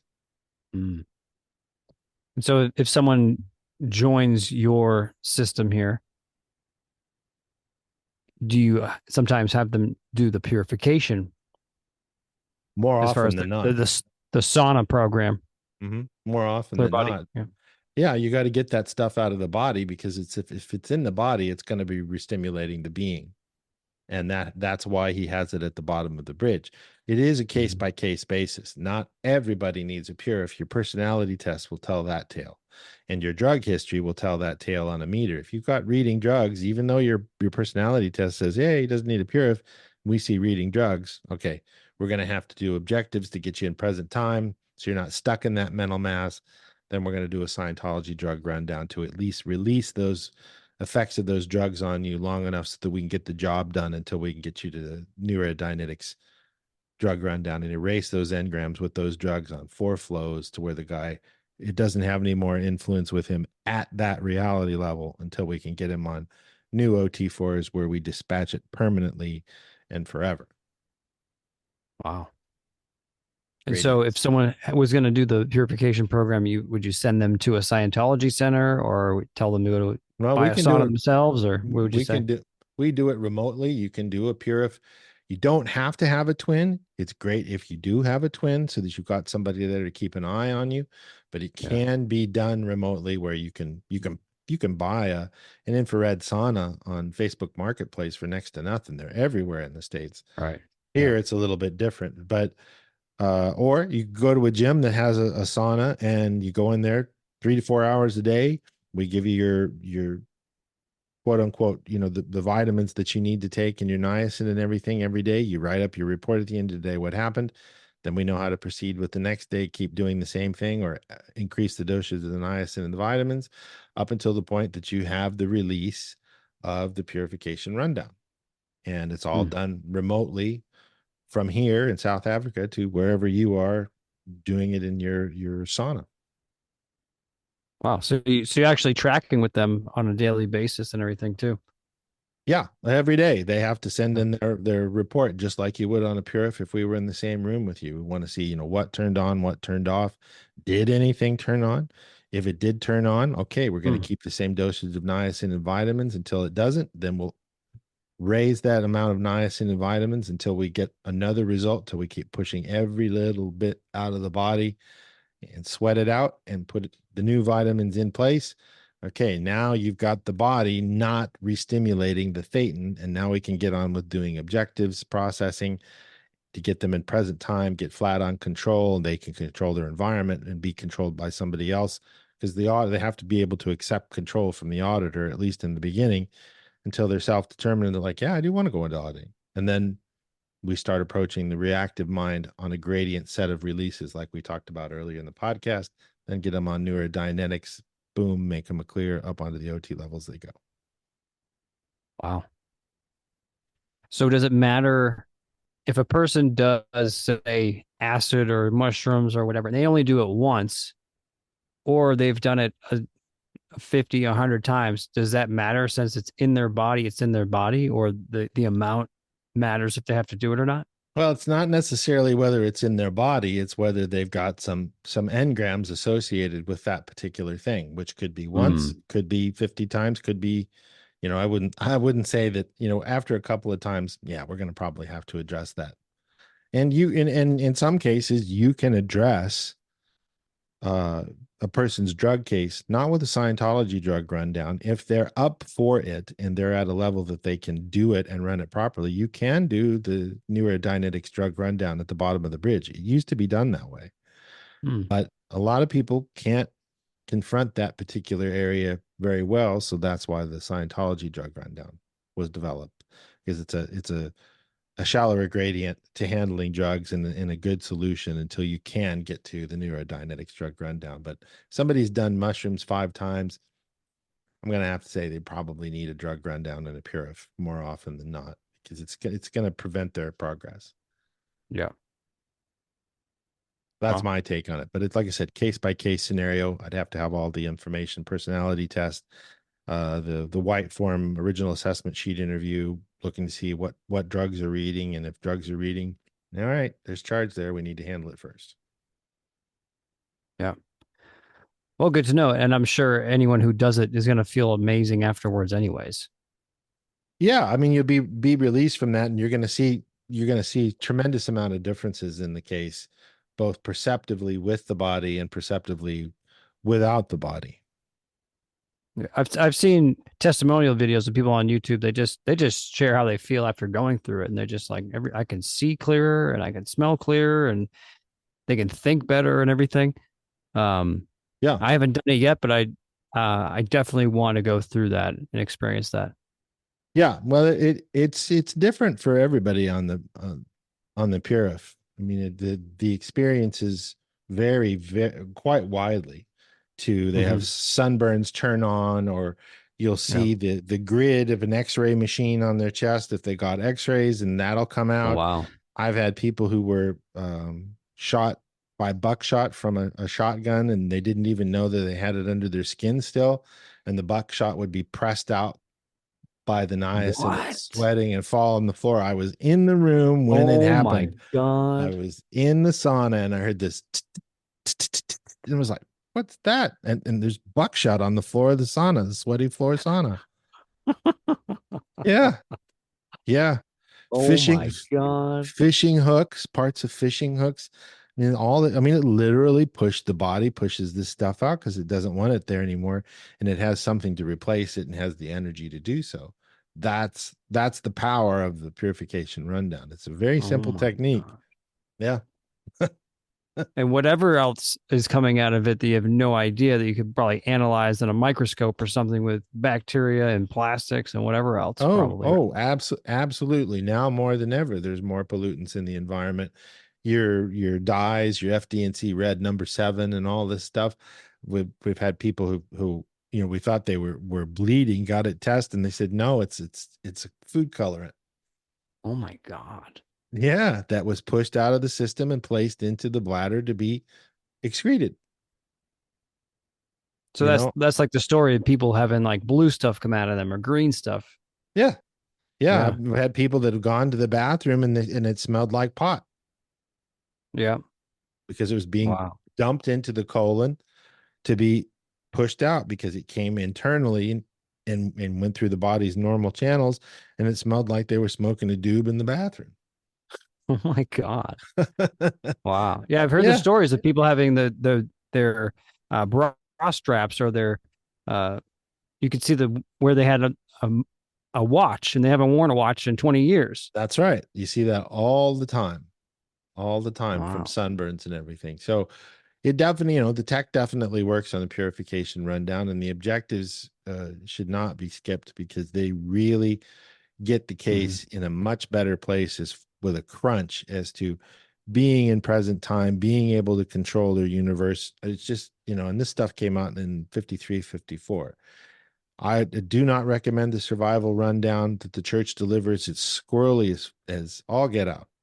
You can just do your objectives, do what Ellerate says, do a communications course before that, get on the Pro TRs course, same result. You don't have to do this squirrely stuff that they're using to try and roll everybody through everything and make a ton of money off of them. It's pointless and it overruns people. Do not do the survival rundown in the corporate Church of Scientology at all costs. It kills people.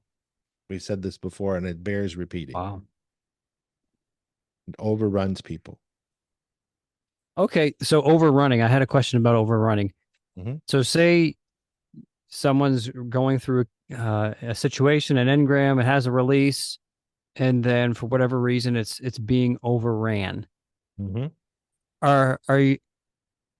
Is there more energy and blocks now being put on a different engram chain, or is it postulate created where there's just more negative energy there, or what happens in that circumstance? Well, what happens with Overrun is you're doing an auditing process, and the mental mass that the Thetan is creating is keyed out. It's gone out away from the being.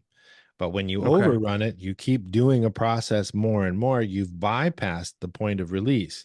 That mass keys back in, generally harder because it was keyed out. Now it's keyed back in, and the person is mocking it up harder because it's making them wrong. They felt good. Now they feel crappy again. The mass has come back in.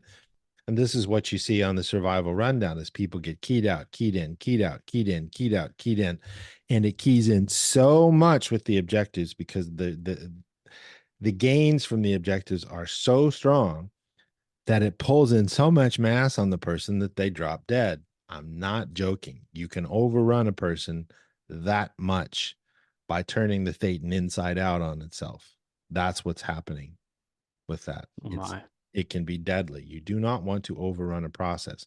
Light touch, person feels good. They're very good indicators. Floating needle, cognition. We're done. It's a Scientology process. Leave it alone. If you go beyond that point, it's going to come back in. The tone arm on the meter is going to go up, which means the mental mass is increased exponentially. Now you need to rehabilitate that. Church doesn't do that. They overrun hundreds of hours on the objectives on the survival rundown. It's deadly. Any process can be deadly if run long enough to overrun a Thetan to the point to where they just go I'm out of here. So that's why you don't want to overrun Scientology processes. You don't want to overrun a Dianetics process. And it's strangely enough, Dianetics, when it's overrun, causes the OT case to create something to run. This is how LRH and David Mayo found out that NED for OTs does what it does. They found out that that phenomena was there, what was causing a person to create pictures in case in order to have something to run. That's how we got the upper OT levels modern day. And that's why you do not run Dianetics beyond clear ever. Because if you do, Thetan starts mocking up a case along with all of the parasitical case that is going to really cause them a lot of trouble, like it caused LRH, because he didn't know it existed. And with his help with David Mayo, they sorted this out, made a rundown for it, and then said, you know what, this is OT level grade stuff. We need to do this, this, and this. That's when they introduced in 1977 and 78 NED for OTs and New Era Dianetics, because these things had to be taken into consideration. Do not run Dianetics past the point of clear or you're going to have trouble. So this is probably one of those circumstances where if you're going to try to do this whole stuff on your own and not have someone like yourself supervise it all, this is where you could really start to screw things up. That's right. And that's the thing, is you don't know when to quit in a lot of cases. And you need to have somebody that has that experience there to say, yeah, looks like you overran the process. What did the tone arm do? Well, it was up at 5.5. Yep, you overran the process. Okay, we need to rehabilitate that particular process. And it's a simple procedure, but you know, experience is incredibly helpful on this sort of a thing, because you're not going to know what these points are. It's something you have to experience with somebody. And that's why it's important to keep auditors being made into the future, so that there is some line of experience, at least somewhere on the planet, if we still have internet in 20 years. Sorry, I'm not trying to be doom and gloom, but I mean, as long as you can get in touch with them, you can get that help if they know what they're doing. And the biggest problem we have right now is we have a lot of, for lack of a better expression, half-assed auditors that didn't get very good training in the independent field. Not all of them, some of them.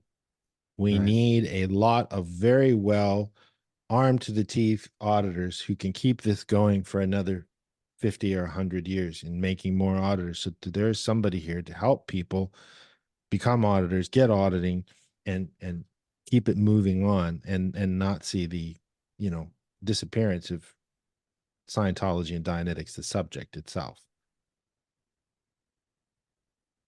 Wow. So how many do you have that you have in your ranks that are already ready to audit other people, or you have that you're training right now? Well, we have 2 in training right now besides myself, and that's all we've got. And that takes a tremendous amount to do. And the only reason that we're training others is because we've got more work than we know what to do with. And we can see that it's going in that direction. The more auditing we do, the more people we get. The more auditing we do, the more people we get that want services. So, you know, it's that, you know, build it and they will come. As soon as those auditors are ready, I'm absolutely positive we'll have people for them. But we have to have that beingness there first. We have to create that beingness through proper training, through proper internships and everything, so that they can pass this on. And I'm training them to class 6 and then class 8.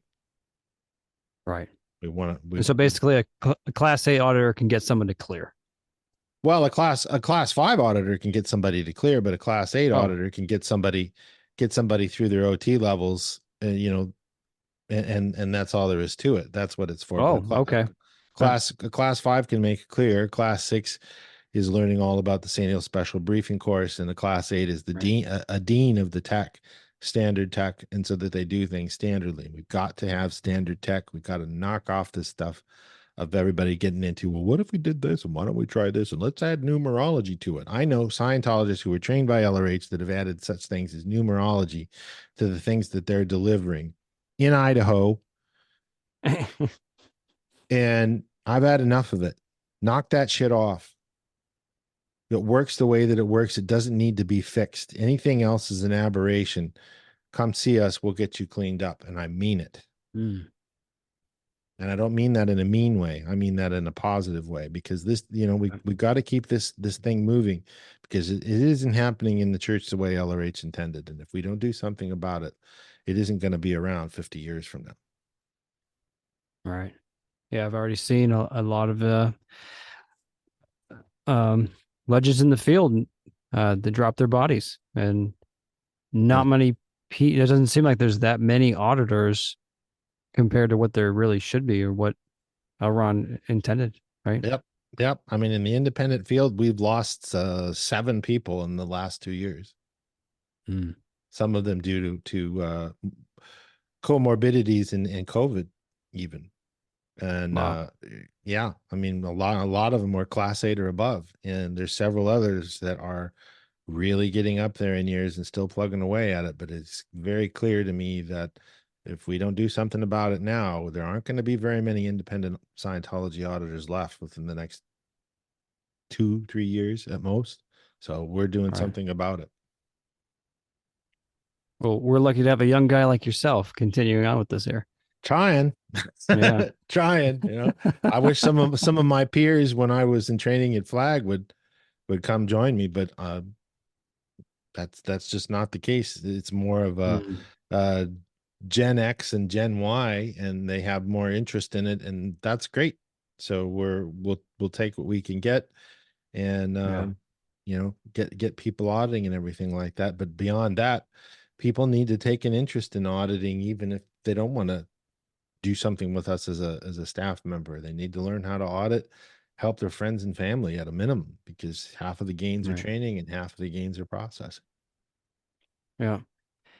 And so you were describing before, to basically go from 0 to OT8 is about a 2-year program. Roughly. If you could schedule it out quicker. Yeah, it could be a little quicker, could be a little shorter. The thing that it depends on most is time. How much time do you have to put in it? Right. You can go from the bottom of the bridge to clear in 2 months if you have the time. And that means you're going to be in session several hours a day, taking breaks when you have a win and you've got a release going on, and stuff like that. And you can't audit the person. There are going to be times where it's like, just go do something else for the rest of the day, because there's nothing there to audit. And that might happen 2 or 3 days in a row. It might be a couple hours. Then you can take the person in session again. So that does get in the way, but that's a good thing. But you can make it clear in 2 months if the person has the time, and the auditor has the time to do it, and doesn't have too many pre-clears that they have to also otherwise audit. But necessity level is the key. How bad do you want it? And so co-audit would be longer, obviously. Right. So that's about a 2-year program. That doesn't include actually being trained as an auditor, or does it?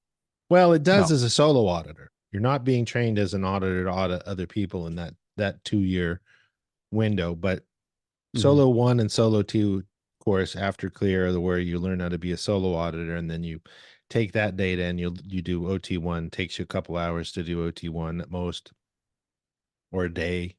And then OT2 is going to take you however long it takes. Could be a month, could be 3 months. OT3 could be a month, could be 3 months solo auditing. And you learn how to audit that, then you audit it on yourself solo. And then you've got the original OT2 levels, which are done solo as well, that you do after that, 3, 4, 5, and 6. And then we have auditing, which occurs on new OT4, which is the OT drug rundown. And then there's auditing that you receive from a class 9 like myself, which is going to take somewhere between 5 and 7 intensives to get through. And then you learn how to solo audit new OT7 or Excalibur, and then you go from there, or you do both, your choice. And then that's it. So all of the OT levels, with the exception of new OT4 and new OT5, are courses that you do, and you learn how to audit those and then deliver them to yourself with the help of a case supervisor. So yeah, they are courses, but they also involve solo auditing. Yep. And so would then someone, after they do all that, then go back, if they wanted to become an auditor, then go back and start to learn that side of the bridge? Yeah, and it would be a lot easier. I was a good auditor as in what I was trained at from Flag in '88. I was a good auditor, but when I finished my solo OT levels auditing, I was and I'm not ashamed to say it. I'm a great auditor. And LRH says the best auditors in the world are solo auditors, because now you know what's going on with yourself. And now you can see with the guy on the other side or gal on the other side of the table, you have a much better understanding of what's going on in their universe that you wouldn't get otherwise without having done the solo auditing. It makes all the difference in the world to be a solo auditor, because you have a much deeper understanding of how the mind works, what to look for. You know, I could tell you stories where we were date locating a particular thing with a PC after I'd done my solo auditing. I knew the dates that the PC was going to give me that we were trying to find, and I didn't evaluate for them, but I knew the dates down to the second the PC gave me just a couple of moments later before they ever said them. I have no explanation for that. That's a side effect. It's not something we shoot for, but this is the awareness increase and the capability of it. And I mean, it's just night and day to be a solo auditor. Mm-hmm. So there's a lot to be had from that particular zone. Amazing. Mm-hmm. Well, that gives a really clear picture of more of the route and what may happen when you go through it. Yeah. Yeah. You just have a much deeper understanding of it. And you have a lot more affinity for people after you've solo audited as well, because you're dealing with a component of the third and fourth dynamic in solo auditing that makes you realize, Jesus, we need to be doing something about this. There's a lot of cases that need to be helped. It's just from a different angle other than yourself. All right. Amazing. I have a question from someone else as well. They asked, is there any difference in auditing with men and women, or is it the same process? The same process. You don't treat a PC differently because they're a man or a woman. The only thing that shows up is that they read a bit differently on an e-meter. That would be the only thing that would be different. 70% of all Scientologists are male, 30% are female. And that's the way it's been almost historically the whole way. I don't have any explanation for that, except that's what it is. Now, if you want to get something done, give it to a woman and she'll get it done, especially a Scientologist woman that has any training. I regret to this day training my wife on everything that she's learned because she's a badass. Wow. Whereas men are a little bit more laid back and like, well, you know, and you know, the woman is like, you know, okay, so you're not really taking a look at that there, Jonathan. You might want to handle that. You know, you got some miswithholds, you know, that sort of a thing. So they definitely women take the tech, and as far as I'm concerned, they do a lot more with it because they are geared differently than men. But as far as auditing goes, there really isn't any way that you deal with it differently, because an engram is an engram is an engram. A release is a release. That's pretty much it. The body doesn't have anything to do with it. Now, I will say this, and I wanted to do a podcast on this. Sexism is alive and well with independent Scientologists and in the Church of Scientology, and it is something that needs to stop. Because if you're part of a religious philosophy that says, I am a spiritual being and I am not my body, why are you treating women differently? Why do you look at them as objects? And it's tremendous, the things that you see and the considerations that people have. But this comes back to circuits. This comes back to valences. And these are things that can get handled with auditing, but I've seen them in OTs. I've seen OTs treat women differently, male OTs. I've seen female OTs treat male OTs differently. And so it's something that's missed that needs to be handled, because you're not your body. And I know a lot right there when I see that sort of thing going on. That shouldn't be happening. And if they were trained as an auditor, chances are they wouldn't do that. Most, if not all, auditors don't do that sort of a thing. Untrained people do. They just don't get those distinctions. That's the only thing I could think of. So someone may have some kind of sexual engram or sexual circuits going on. Yeah, they just have considerations that men are senior to women or women are senior to men. And so you have sexism. Racism, I have not seen very much of in independent or the church Scientology. It's a rare thing to see an African American Scientologist. It's more common to see a Latino or a Latina Scientologist than it is an African American or American Indian or Chinese. There are some, but I haven't seen anything that was racist to that regard. I mean, you know, there's some very well-known African American Scientologists, especially back in the 70s. The guy that did Chef on South Park, what was his name? He did the voice for that character. He was a Scientologist and he was a movie actor and very well known. Wow. Amanda Ambrose was another one. She was a jazz singer. I was on course with her. Super cool gal. Super cool. Very OT. You know, so I mean, it's racism isn't alive and well, but sexism definitely is. So that's the only thing I could think of that one might have to deal with in auditing, receiving auditing, or delivering auditing to somebody. But it's more so on a social level than it is from an auditing perspective that I've borne witness to. So there's not a rundown you've created for that, or that maybe there is. Well, I mean, it isn't a rundown, but there are things you could do. Prep checking would be a good start. And you could also handle it through overts and withholds. You could also handle it on L11 with overts and withholds. There's lots of ways, you know, overts and withholds on women.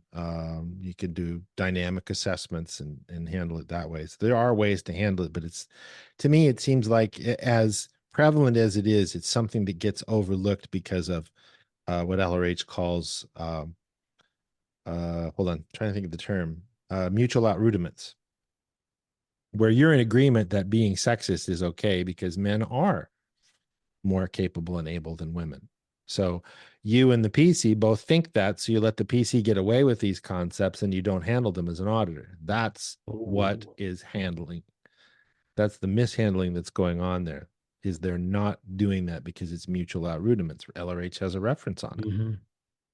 So it's that, well, that's not an overt. I do that too. Okay, next. And so it doesn't get handled. Yep. And you see this all the time. It's basically ideas that they have, that a person has, that they didn't come to their own analytical thinking about. Yeah, but it's uninspected. That's the entirety of the case, is it's stuff that's uninspected. And then you go, oh, well, I do that too. So there's nothing wrong with that. You know, I eat people, you eat people. You know, that's why he says a cleared cannibal is a cleared cannibal. They're still going to eat people because by the mores of the society that they live in, it's okay to eat people. Therefore, it's not aberrated. That's what happened. That's what happened with the corporate church of Scientology. Is it's okay to do this whole he who has the most toys wins, and that's mutual outrudiments. Miscavige sees it that way.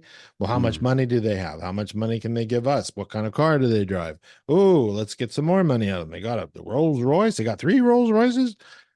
That's mutual outrudiments. Therefore, that is the rabbit hole that the corporate church of Scientology went down, is mutual outrudiments on the messed universe. So this sounds like something that anybody could use all the time. It's just by inspecting our own beliefs and our thoughts and how we're thinking about things. Did we come to that conclusion, or is it just something I believed and just ran with? Right. That's what you're doing, is you're getting the person to look at it and change their mind about these things that they feel like they absolutely positively believe that all women are there to serve man. That would be an example. Right. Yeah. And who's actually going to face that if that's their belief? Well, right. But see, that's where confront comes in. That's why they haven't handled it, is because they can't confront it. And it's a now I'm supposed to. This is what makes up the reactive mind. I'm supposed to do this. My dad did this. My mom agreed with it and let him do it. So therefore it must be true. And then that is valences as well. Yeah. Yep. That's right. You get it. Absolutely. Valences. And so Valence. LRH spotted this stuff early on, as early as 1950, that this was going on, that you have to handle these valences in order to make any forward progress on a case. Otherwise, you're auditing the valence that they are being. You are not auditing the being that they should be or Is are. that beneficial? Does that help them get out of the valence by doing that? Not really. You really need to handle Oh. the valence issue as quickly as possible if you can. I mean, that's why a personality test is so important. Low on the left, out of valence. Low on the right, crazy. That's all you need to know as an auditor. That's what LRA says. High in the middle, they're hard to train, and they think they know it all, and you're not going to get anywhere with them. So good luck with that, Chuck. So that's why the personality tests are so important. What are the most common valences that people have? Their parents, and does it also include like people on TV or musicians and things that? Right? Yeah, it could literally be anybody, but probably the most common ones are family members or people that they found that were pro survival to them. Like, let's say all of their family members were deceased, or their foster kid or something like that might be their foster parents or their foster brother. They're always going to lean into that valence that gets the most attention and is pro survival. It's a solution to a problem. We did a podcast on valences too about that. So it's always a solution to a problem. How do I survive? The basic thrust of a Thetan is to survive and create, in that order. Survive and create. So you're surviving, but you need to create in order to survive. You need to survive in order to create. Okay, I need to create this valence. Oh, they get the most attention. Well, they're sick all the time, but they get the most attention, which means that's the most survival route. Okay, I will act like Geraldine, my stepmother. So they do. Now they're acting like Geraldine. They're not being themselves because it's a now I'm supposed to do this in order to survive. Yeah. So that has to be handled. And then you get into the potential trouble sourceness, the press person type of a thing, and the agreements on that. And then they start having body problems. And now they got engrams because of the body problems. And they're saying it's because of this, or it's because of that, or it's genetic, or and then, well, now you got a full reactive mind and full bloom. And that's why auditing works is if they get up to a need for change. If they don't get up to a need for change, well, live and die in LA.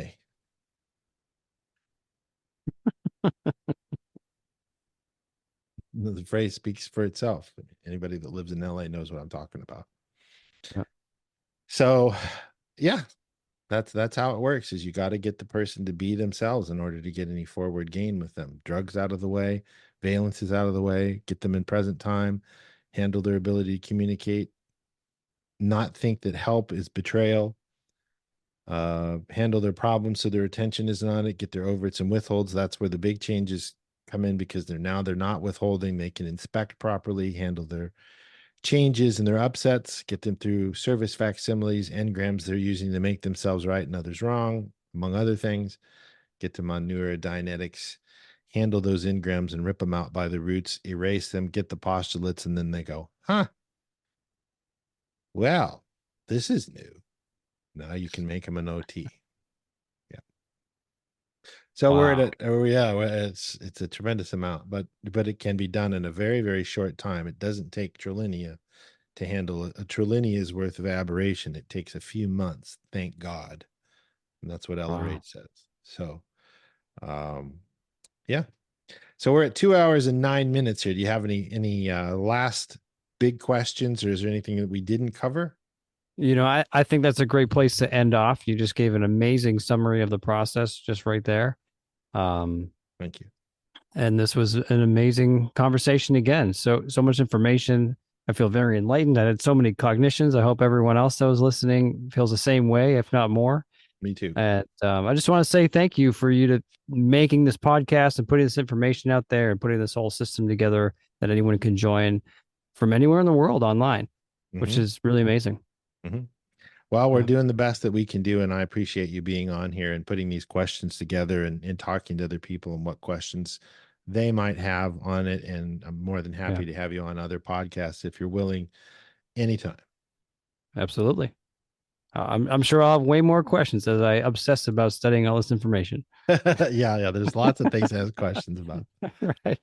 All right. So Michael Grady and for myself, we're going to put a close on this. Thanks for you all being here. And we'll have another podcast tomorrow, and it's going to be a doozy with Scientology Girl. We will see you then.